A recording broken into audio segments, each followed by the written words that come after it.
అందరికీ నమస్తే. హైడ్రా కూల్చివేతలు, తర్వాత మూసీ ప్రక్షాళన ఇట్లా మొత్తం ఎక్కడ చూసినా కూడా డిస్ట్రాయింగ్ నడుస్తుంది తెలంగాణలో. అంటే మొత్తం కూల్చడాలన్నమాట. కూల్చివేతలు అసలు ఎక్కడ గ్యారంటీ లేని బతుకైపోయింది హైదరాబాద్లో. ఎట్లా అంటే దేనికి గ్యారంటీ లేదు. 30 years బ్యాక్ కట్టుకున్న ఇల్లు కూడా ఇవాళ వచ్చి ఇది చెరువు అంటారు. ఎప్పుడో వాళ్ళ తాత కట్టించిపోయిన ఇల్లు కూడా వచ్చి ఇది ఎఫ్టీఎల్ అంటున్నారు. కోర్టుకేమో అసలు ఎఫ్టీఎల్ ఏది డిసైడ్ చేయలేదు మేము అని చెప్తారు. మళ్ళీ ఇప్పటిదాకానేమో 300 పైన ఆస్తులు కూల్చిర్రు. హైదరాబాద్ అంటే కూల్చివేతలని మొత్తం దేశవ్యాప్తంగా ఒక రీసౌండ్ వచ్చి తల్లి చేసిండ్రు. దీనివల్ల ఎవరికి లాభమో ఎవరికి నష్టమో తెలియదు, కానీ హైదరాబాద్కు తీవ్రమైన నష్టం జరిగింది. అయితే ఇప్పుడు గవర్నమెంట్కి ఇన్కమ్ ఇక ఏమి లంకి బిందెలు లేవు చెప్పిండు కదా రేవంత్ రెడ్డి. నేను లంకి బిందెలు ఉన్నాయనుకుని వచ్చినా చూస్తే లంకి బిందెలు లేవని. లంకి బిందెలు ఎప్పుడూ లేవు. 2014 లేవు, 14 తర్వాత లేవు, 15 లేవు, 16 లేవు, 17 లేవు, ఎప్పుడు లేవు. లంకి బిందెలు ఎందుకుంటాయి? లంకి బిందెలు ఎందుకుంటాయి? ఇదేమన్నా వ్యక్తిగత వ్యవహారమా? రేవంత్ రెడ్డి గారి ఇంట్లో లంకి బిందెలు ఉండొచ్చు బహుశా, ఎందుకంటే ఆయన బాగా సంపాదించుకున్న డబ్బులు. ఓ పేదోని ఇంట్లో లంకి బిందెలు ఉండవు, కుండలు ఉంటాయి, ఖాళీ కుండలు ఉంటాయి. మన తెలంగాణ కూడా పేదోని లాగానే. లీడర్లతో డబ్బులు ఉంటాయి, కానీ తెలంగాణతో రాష్ట్ర ప్రభుత్వం మాత్రం పేదదే. కాబట్టి ఇక్కడ లంక బిందెలు ఉండవు. సరే, ఇప్పుడు ఏంది ఇన్కమ్ ఇంపార్టెంట్. ఇప్పటికే దాదాపు 80,000 కోట్ల అప్పులు చేసిండ్రు. 80,000 కోట్ల అప్పులు 9 నెలల కాలంలో. 80,000 కోట్ల అప్పులు వితౌట్ స్కీమ్స్. ఏ స్కీమ్ అమలు చేయకుండా, ఎవరికి రూపాయి ఇవ్వకుండా, ఏ స్కీమ్లో కూడా ఎవరి జేబులో రూపాయి పెట్టకుండా, కొత్త స్కీమ్ ఏమి అప్లై చేయకుండా 80,000 కోట్ల రూపాయల అప్పులు చేశారు. ఇంకా అవన్నీ ఒకవేళ అమలు చేయాల్సి వస్తే 80,000 కోట్ల బదులు 8 లక్షల కోట్ల అప్పు అవుతుంది. అది వేరే విషయం. అయితే అసలు ఇప్పుడు ఏంది రాష్ట్ర ఇన్కమ్? ఏంటి ఇన్కమ్ వస్తుందా? ఎందుకు ఊకే పదే పదే పదే పదే రాష్ట్ర ప్రభుత్వం 1000 కోట్లు, 2000 కోట్లు, 15,000 కోట్లు అప్పులు తీసుకోవాల్సి వస్తుంది? ఆర్బీఐ దగ్గర పోతున్నారు, పార్ట్స్ పెడుతున్నారు, వేలంలో పార్టిసిపేట్ చేస్తున్నారు, అప్పులు తీసుకుంటున్నారు. అసలు లెక్కలేదు, పత్రం లేదు. మనం వంటను చూసినామా? ఎవడన్నా ఒక 1000 రూపాయలు అంటే మంత్ ఎండింగ్ పైసలు లేవు అంటాను చూడు, అట్లా వీళ్ళకి నెల మొత్తం మంత్ ఎండింగ్ లాగానే కనిపిస్తుందంట. నెల మొత్తం మంత్ ఎండింగే. ఎందుకంటే వీడు 5,000 కోట్లు ఖర్చు పెట్టాల్సిన అవసరం ఉన్నప్పుడు అక్కడి నుంచి వచ్చేది 1000 కోట్ల ఇన్కమ్ ఉంటుంది, 4,000 కోట్లు తుట్టి పడుతుంది. ఇప్పుడు ఏంది మెయిన్గా గవర్నమెంట్కి వచ్చే నాలుగు రకాల ఇన్కమ్స్ ఇవే. గవర్నమెంట్కి వచ్చే 4 ఇన్కమ్స్. 4 ఇన్కమ్స్ పైన ఈ హైడ్రా ఎఫెక్ట్ పడ్డది. ముందు రియల్ ఎస్టేటే తీసుకుందాం. నేను దీనిలో కల్పించి చెప్పాల్సిన అవసరం లేదు. రియల్ ఎస్టేట్ మీద అవగాహన ఉన్న ప్రతి ఒక్కరికి, రియల్ ఎస్టేట్ ఏజెంట్లుగా పనిచేస్తున్న ప్రతి ఒక్కరికి, రియల్ ఎస్టేట్లో ఉంటూ బ్యాంకింగ్లో ఫైనాన్స్ చేసే వాళ్ళు ఉంటారు, బ్యాంక్ లోన్లు ఇప్పించే ఎగ్జిక్యూటివ్స్ వాళ్ళకి, తర్వాత ఆ ఓనర్లకి, తర్వాత రిజిస్ట్రేషన్ ఆఫీసులో ఉండే రిజిస్టర్లకి, ఎంఆర్ఓలకి, వీళ్ళందరికీ తెలుసు ఏ లెవెల్లో రియల్ ఎస్టేట్ పడిపోయింది అనేది.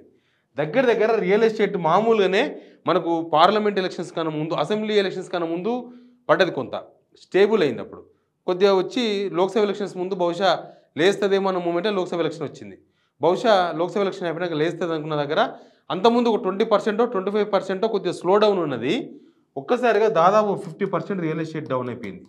హైడ్రా కూల్చివేతలతోన 50% డౌన్ అయిపోయింది. మనకు తెలుసు కదా, 43% ఇండ్లు, 43% August, September, July, August, June, July, August, అంతేనా? మార్చ్, ఏప్రిల్, మే, జూన్, జూలై, ఆగస్టు, ఈ 3 నెలల కాలంలో 43% ఇండ్ల అమ్మకాలు పడిపోయినాయి. 43% అంటే ఏంది? ఆల్మోస్ట్ సగానికి సగం. ఎక్కడికి అంతకుముందు త్రైమాసికానికి, తర్వాత త్రైమాసికానికి, మళ్ళీ పోయిన సంవత్సరంతో పోలిస్తే వ్యవహారం వేరే ఉంటుంది. అప్పుడు ఇంకా హైపర్ ఉన్నది, మార్కెట్ అంతా కూడా చాలా హై ఉన్నది. అప్పుడు 43% ఇండ్లు కొనుగోలు తగ్గిపోయినాయి. ఇల్లు కొనేవాళ్ళు లేడు, మార్కెట్ పడిపోయింది. యాక్చువల్గా చెన్నైలో జాబులు చేసేవాడు, పూణేలో జాబులు చేసేవాడు, బెంగళూరులో జాబులు చేసేవాళ్ళు అందరూ కూడా జాబులు ఆడేస్తారు, ఆస్తులు ఈడగొట్టారు. హైదరాబాద్లో ఆస్తులు కొంటారు వాళ్ళు. ఓ ఇల్లు కొంటారు, అపార్ట్మెంట్ ప్లాట్ కొంటారు, ఖాళీ ప్లాట్ కొంటారు, ఏంటివి ఫామ్ హౌస్ ల్యాండ్స్ కొంటుంటారు. చాలా వ్యాపారం ఇది. హైదరాబాద్ సేఫెస్ట్. ఈడ భూకంపాలు రావు, వరదలు రావు, ఏమీ రావు, సింపుల్ హాయిగా ఉంటుందని చెప్పి ఇక్కడ మార్కెట్ కూడా మంచిగా ఉంటుంది. ఇక్కడ ₹1,00,000 గజంగా ఉన్నది ఓ సంవత్సరం తర్వాత అమ్మితే 1,50,000కో, 1,60,000కో, 2,00,000కో పోతుంది. మంచి మార్కెట్ ఉంటుంది, ఇక్కడ మంచి డిమాండ్ ఉంటుంది అని చెప్పేసి ఇక్కడ కొంటుంటారు అందరూ. జాబులు ఎక్కడో చేసుకుంటూ కూడా ఢిల్లీలో జాబులు చేసే చాలామంది ఇక్కడ ఉంటారు, హైదరాబాద్కి వచ్చి కొంటారు. ఇప్పుడు అదంతా పోయింది. హైదరాబాద్ అంటే నైచెల్తా, హైదరాబాద్కి వచ్చేది లేదు, కొనేది లేదు. హైదరాబాద్కి పోతే అటే పోతాం. చాలామంది కొని ఆగమయ్యారు కదా ఇప్పుడు. మరి కూల్చొద్దా అని చాలామంది అన్నారు. అదొకటి ఉంది. కూల్చొద్దా మరి? కూల్చొద్దా? కూల్చొద్దా అంటే నువ్వు ఫస్టే ఎఫ్టీఎల్ ఉంది, ఫస్టే ఇది చెరువులో ఉందని చెప్పేసి తేల్చినావు అనుకో అయిపోతుండే. ఆ గవర్నమెంట్ ఇచ్చిందని ఈ గవర్నమెంట్ కూల్చి, ఈ గవర్నమెంట్ ఇచ్చిందని ఇంకో గవర్నమెంట్ ఇచ్చి కూల్చినాక వాళ్ళ జీవితంలో 30-40 ఏళ్ళు కష్టపడి సంపాదించి కట్టినవి అవి. ఈడేమి సెటిల్మెంట్ చేసి కట్టుకునేవి కావు. ఇదెవడో మా దగ్గర ప్రాబ్లం ఉందంటే ఆయన బెదిరించి గుంజుకొని తక్కువలకు ఆ ప్రాబ్లం సాల్వ్ చేసుకుని ఎక్కువ కమ్ముకున్న వాళ్ళు కాదు వీళ్ళు. వాళ్ళు కష్టపడి కొనుక్కున్నాయి. అందరికి ఒకలాగా రావు స్వామి. ఇన్ఫర్మేషన్ యాక్ట్‌తో సంపాదించే తెలిస్తే ఈ దుగుణం ఎందుకు ఎట్టుకుంటాం మేము కూడా కదా. కాబట్టి అట్లా కాదు. రియల్ ఎస్టేట్ 50% పడిపోయింది. ఎట్లా పడిపోయిందంటే ఇన్కమ్ చెప్తా చూడు. రియల్ ఎస్టేట్ ఇన్కమ్ నేను చెప్తాను మీకు. రియల్ ఎస్టేట్ ఇన్కము ఆల్మోస్ట్ మనకు యాక్చువల్గా మొత్తం టోటల్గా ఆల్ ఇన్కమ్ కలిసి దాదాపు 14,000 కోట్ల రూపాయలు ఎవ్రీ మంత్ యావరేజ్గా 14,000 కోట్ల రూపాయలు గవర్నమెంట్కి ఇన్కమ్ ఉంటుంది. గవర్నమెంట్కి ఇన్కమ్ ఉంటే ఈ గవర్నమెంట్ ఇన్కమ్లోకి వెళ్ళే ఓ 4,000 కోట్లు ఎంప్లాయీస్ శాలరీసు, తర్వాత ఇంకొక 1,500 కోట్లు పెన్షన్స్, అదే వృద్ధుల పెన్షన్స్ అవి ఇవి. ఇక తర్వాత పాత లోన్లకు అప్పులు ఒక 4,200 కోట్లు. ఇవన్నీ మెయింటెనెన్స్ ఇవన్నీ కట్టుకుంటూ పోతారు. అప్పటికి ఒక 3-4 వేల కోట్ల రూపాయల లోడ్ బడ్జెట్ ఉంటుంది. ఇప్పుడే కాదు, తెలంగాణ వచ్చినప్పటి నుంచి 2014లో మన తెలంగాణ వచ్చినప్పుడు మనకు రెగ్యులర్ ఇన్కమ్ ఎంత? 5,000 నుంచి 6,000 కోట్లు ఎవ్రీ మంత్. ఇప్పుడు 14,000 కోట్లు. ఎప్పటికీ 2023, 2024 ఇయర్ వరకు. కానీ ఇప్పుడు ఏమైంది తెలుసా? ఇది మళ్ళీ తిరుగుముఖం స్టార్ట్ అయింది.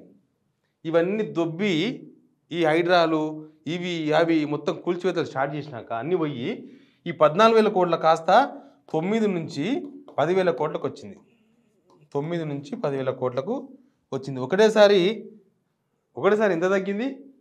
9 నుంచి 10,000 కోట్లకు పడిపోయింది. 14,000 కోట్లకి వెళ్ళి ఇప్పుడు ఏమవుతుంది? అప్పు 4,000 కోట్లు తీసుకొచ్చుకునే అప్పు కాడ మామూలుగా 14,000 కోట్లు వస్తే 18,000 కోట్లు అవసరం పడ్డప్పుడు 4,000 కోట్లు అప్పు తీసుకొస్తుంటారు. ఇప్పుడేమైంది? ఇది తగ్గే వరకు అప్పు పెంచాల్సి వస్తుంది. 8,000 కోట్లు, 9,000 కోట్లు. మొన్న జూలైలో తెలుసా ఇన్కమ్ తగ్గింది, అప్పు పెరిగింది. 10,100 కోట్లేమో ఇన్కమ్ వచ్చింది, అప్పు ఏమో 10,280 కోట్లు తీసుకురావాల్సి వచ్చింది. 180 కోట్లు అప్పు ఎక్కువ తీసుకురావాల్సి వచ్చింది. ఆ స్టేజ్కి పోయినాం మనం. అది అప్పుడు ఇంకా జూలై అంటే అప్పటికి ఇంకా ఈ హైడ్రా గీడ్రా అంటారు కానీ కూల్చేయలే. ఇంకా అప్పటిదాకా ప్రాక్టికల్స్ లేవు. మనకు ఆగస్టులో ప్రాక్టికల్స్ స్టార్ట్ అయినాయి. ఆగస్టు, సెప్టెంబర్ మొత్తం ప్రాక్టికల్స్కి లోపలికి వెళ్ళిపోయినాం. ఇంకా మొత్తం డైరెక్ట్ శనివారం వచ్చిందంటే రంగనాథ్ దిగుడే కూల్చుడే, ఆదివారం వచ్చిందంటే రంగనాథ్ దిగుడే కూల్చుడే. కూల్చి లాస్ట్కి వీళ్ళు కూల్చింది బిల్డింగ్లో జనాల జీవితాలు అవన్నీ ఓకే, కానీ రాష్ట్ర ఆర్థిక వ్యవస్థను కూడా సర్వనాశనం చేశారు. రాష్ట్ర ఆర్థిక వ్యవస్థ దిగజారిపోయింది. ఇప్పుడు ఇంకా మనం అప్పులు లేవాలి ఇవన్నీ ఉన్నాక మళ్ళీ మూసికి 150,000 కోట్లు. ఏంది ఇది? ఎవరి సంసారం ఎవరు నాశనం చేస్తుందో అర్థమైతే లేదు. రియల్ ఎస్టేట్ దొబ్బింది. ట్యాక్సెస్ అన్ని బిజినెస్ ఉంటేనే ట్యాక్సెస్ కట్టేది. బిజినెస్ లేకపోతే ఎడికేలు కడతారు. ఒకప్పుడు ఒక సంవత్సరం క్రితము ఎవరినైనా ఒక 20,000 30,000 అప్పు అడిగితే ఒక రోజుకో 2 రోజులకో పుట్టేది. ఇప్పుడు మార్కెట్ రొటేషన్ ఆగిపోయింది. పైసలు మార్కెట్ రొటేషన్ ఆగిపోయి ఎవరిని అడిగినా పైసలు లేవంటున్నారు. ఇక మన పరిస్థితి ఇట్లా ఉంటే ఇక అంతంత ఏదో అప్పులు చేసుకొని రొటేషన్ అక్కడిక్కడ రొటేషన్ చేసుకునే వాళ్ళ పరిస్థితి ఇంకా దారుణంగా ఉంది. పైసలు మార్కెట్ రొటేషన్ అయితే కదా. ఇప్పుడు ఊర్లలో కూడా ఫ్లోటింగ్ లేవు పైసలు. రైతు భరోసా ఇయ్యకపాయే, ఇక మిగతా పెన్షన్లు పెరగకపాయే. ఊర్లో కూడా ఫ్లోటింగ్ కావాలి కదా పైసలు. నలుగురు చేతుల్లో ఉంటే ఏముంటుంది చెప్పు? అవసరం ఉన్న వాళ్ళు ఇంకోరితో అప్పు తీసుకుంటారు, మళ్ళీ ఇంకోరికి ఇస్తారు. ఇదంతా ఫ్లోటింగ్ మార్కెట్, పెద్ద మార్కెట్ ఇదంతా చేపల మార్కెట్ లాగా ఉంటుంది ఇది. కానీ పైసలు తిరుగుతాయి మార్కెట్లో.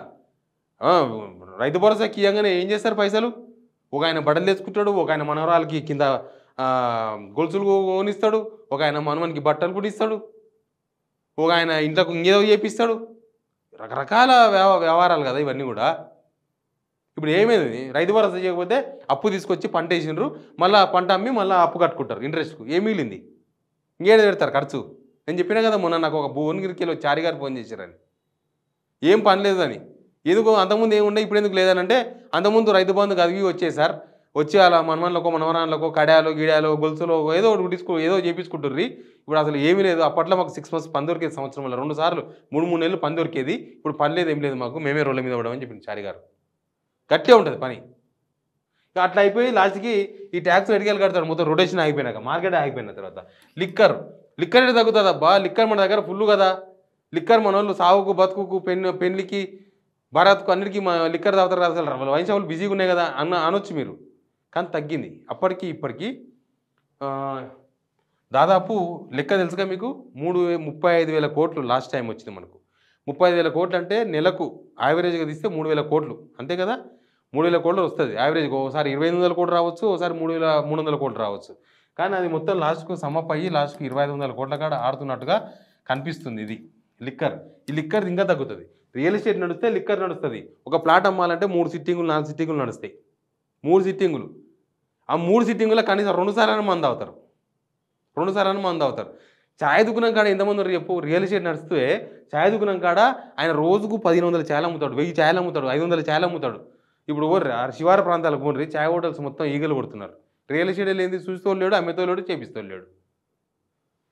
అట్లా ఈ లిక్కర్ మీద కూడా అంతకుముందు 2,000 రూపాయల నోటు తిరిగేది జేబులా, వచ్చి 500కో 600కో 1000 రూపాయలు పెట్టి హాఫ్ బాటిల్ కొనేది. ఇప్పుడు జేబులోనే ఉండేవే 1000 రూపాయలు. ఆయనకు ఏం చేస్తాడు, ఆయన క్వార్టర్ బాటిల్ కొంటాడు. ఫుల్ బాటిల్ బదులు హాఫ్ బాటిల్ బదులు క్వార్టర్ బాటిల్కి వస్తాడు. గదే జరుగుతుంది అక్కడ. ఇంకా మెల్లగా ఇంకా తగ్గుముఖం పడుతుంది లిక్కర్. వీళ్ళు ఎంత పెంచినా లిక్కర్ తగ్గుతుంది. ఎందుకంటే పైసలు లేవు, జేబులో పైసలు లేకపోతే ఏం చేస్తాం మనం మాత్రం.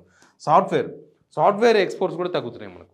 సాఫ్ట్వేర్ ఎక్స్పోర్ట్స్ ఎందుకు తగ్గుతున్నాయంటే ఇక మన దగ్గర సిచ్యువేషన్ అట్లా ఉన్నది. మరి సాఫ్ట్వేర్ ఎక్స్పోర్ట్స్ బెంగళూరు ఫస్ట్ ప్లేస్లో మనకన్నా ముందు ఉంది. ఎప్పటి నుంచో ముందే మనం ముందు లేము. మన వాళ్ళు చైనాతో పోటీ పడతాం అంటున్నారు, కానీ చైనాతో కాదు, ముందు బెంగళూరుతో పోటీ పడాలని చాలాసార్లు నేనే చెప్పిన. బెంగళూరుతో పోటీ పడడం కాదు, మనం వెనుకపోతున్నాం. ఎందుకు అనంటే మార్కెట్ ఎక్స్పాన్షన్ సిలికాన్ వ్యాలీ బెంగళూరులో కనిపిస్తుంది. అక్కడ గవర్నమెంట్ బాగాలేకపోయినా సాఫ్ట్వేర్ అక్కడ నుంచి ఎక్స్పోర్ట్స్ పెరిగినాయి, మన దగ్గర నుంచి ఎక్స్పోర్ట్స్ తగ్గుతున్నాయి. ఈ విషయాలన్నీ కూడా మన ఆర్థిక వ్యవస్థ మీద ఫుల్ దెబ్బపడి మన ఆర్థిక వ్యవస్థ అంతా ఇట్లా లాస్ట్కి ఇట్లా అయిపోయింది. అందుకే వీళ్ళు ఓన్లీ అప్పులు చేస్తే తప్ప. ఇప్పుడు అంతకుముందు కేసీఆర్ అప్పులు చేసి ఏం చేసినంటే ఏదో ప్రాజెక్ట్ కట్టిండు, కాళేశ్వరం కట్టిండు, మిషన్ కాకతీయ అని చెరువుల పుడిగా తీసిండు, మిషన్ భగీరథ అని చెప్పేసి తాగునీళ్ళు ఇచ్చిండు, ఇట్లా రకరకాలు చెప్పడానికి అవకాశం ఉంది. వీళ్ళు ఇన్ని అప్పులు తీసుకొచ్చి ఏమి ఇచ్చినట్టు ఏం చెప్తారు చెప్పమనండి ఒకటన్నా. 80,000 కోట్ల అప్పులు తీసుకొచ్చారు. ఇప్పటికీ 80,000 కోట్లు అయ్యింది పోయిన నెల వరకు. ఇది పోయిన నెల వరకు అంటే ఆల్మోస్ట్ ఆగస్టు వరకు, ఆగస్టు 2024 వరకు 84,000 కోట్ల అప్పు, 80,000 కోట్ల అప్పు అయింది. ఏం చేసిరని అంటే మీరు ఎవరైనా తెలిస్తే కామెంట్ రూపంలో కింద చెప్పండి నాకు. ఈ 80,000 కోట్ల రూపాయలు తీసుకురావడం వల్ల మా ఊళ్ళో వాటర్ ట్యాంక్ కట్టిన చెప్పండి, ఒకవేళ కడితే. మా ఊళ్ళో రోడ్ వేసిన చెప్పండి, వీళ్ళు వేసిన రోడ్లు ఏం లేవు, మొన్న వాళ్ళకి పాలన రోడ్లకే దిక్కులేదు. ఓ స్కూల్ కట్టిరు తీసుకొచ్చని చెప్పండి, ఒప్పుకుందాం. ఓ ఇండస్ట్రీ కట్టించారు పెద్దది, ఒక 1000 మంది ఉద్యోగాలు చేస్తున్నారు చెప్పండి. మన దగ్గర ఉన్న ఫ్యాక్స్కాన్ దొబ్బేస్తుంది. ఫ్యాక్స్కాన్ గుజరాత్ పోతుంది. అటు పెద్ద యూనిట్ పెడదాం అనుకున్నాడు, లాస్ట్కు ఏమంటారు ఒక పెద్ద ఎంఎన్సీ పెడదామని కూడా లాస్ట్కు ఒక పాండా బంద పెట్టుకున్నాడు. ఇక్కడ ఆదిపట్ల దగ్గర పాండబ్బా లాగా అయిపోయింది. మిగతా మొత్తం తీసుకుపోయాడు, పాండబ్బా పెట్టిండు అంతే. మన దగ్గర ఇంత పెద్ద ఆఫీస్ రావాల్సింది ఇంత పెద్ద ఆఫీస్ అయింది, ఇంత చిన్న ఆఫీస్ అయింది. మరి ఇంకేమున్నది ఇప్పుడు చెప్పండి. ఇప్పుడు దీనివల్ల ఏం మంచి జరిగినట్టు, ఏం కథ జరిగినట్టు? ఇది అశోకుల్లాగా అశోక్ అప్పట్లో చెట్టు నాటినట్టు ఈయన కాలువలతో ఇచ్చినట్టే తయారైంది వ్యవస్థ. చూసుకున్నావా, చెప్పుకున్నావా, చూసుకొని ఏడవా, కరెక్ట్గా షూటబుల్ అయింది మనకు ఇప్పుడు. ఇక వీళ్ళు ఒక స్కీమ్ ఇచ్చింది లేదు, ఓ రూపాయి ఇచ్చిన వాళ్ళు కాదు, ఓ రూపాయి తినబెట్టిన వాళ్ళు కాదు, ఓ ఇల్లు కట్టించిన వాళ్ళు కాదు, ఓ ప్రాజెక్ట్ కట్టిన వాళ్ళు కాదు, ఓ స్కూల్ కట్టిన వాళ్ళు కాదు, ఓ హాస్పిటల్ కట్టిన వాళ్ళు కాదు, ఏమీ లేదు.